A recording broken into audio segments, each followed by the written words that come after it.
ধোপে ঠিক হলো না অভিষেকের অসুস্থতার নাটক। কাঁচা ডিম খেয়ে হাসপাতালে গিয়ে নাটক করলেন তিনি। আর অভিষেককে ভর্তি নিতে নারাজ হলো দুটি হাসপাতাল।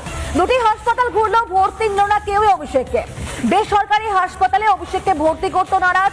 কোনো গুরুতর জখম নেই অভিষেকের শরীরে, এমনটাই হাসপাতাল সূত্র মারফত খবর পাওয়া যাচ্ছে। দুটি হাসপাতাল ঘুরেও কিন্তু ভর্তি হতে পারলেন না ভাইপো। তার দিকে একের পর এক উড়ে এসেছিল কাঁচা ডিম, এবং সেই কাঁচা ডিমের মানে তিনি যে অসুস্থ হয়ে পড়তে পারেন এটা কিন্তু হাসপাতাল কর্তৃপক্ষ মনে করছে না। তাই ধোপে টিকলো না অভিষেকের সে অসুস্থতার নাটক। কাঁচা ডিম খেয়ে হাসপাতালে গিয়ে নাটক করলেন তিনি। তার শরীরে অনেক ইনজুরি রয়েছে। অভিষেককে ভর্তি নিতে নারাজ দুটি হাসপাতাল ঘুরলেও ভর্তি নিল না কেউই। এবং শেষ পর্যন্ত দেখলাম আমরা বেসরকারি হাসপাতালেও, সেখানেও অভিষেককে ভর্তি করতে নারাজ। কোনো গুরুতর জখম নেই, তার শরীরে কোনো আঘাত নেই, এমনটা কিন্তু হাসপাতাল সূত্র মারফত খবর পাওয়া যাচ্ছে।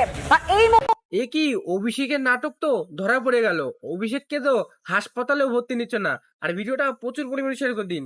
জয় শ্রীরাম বন্ধুরা, নমস্কার।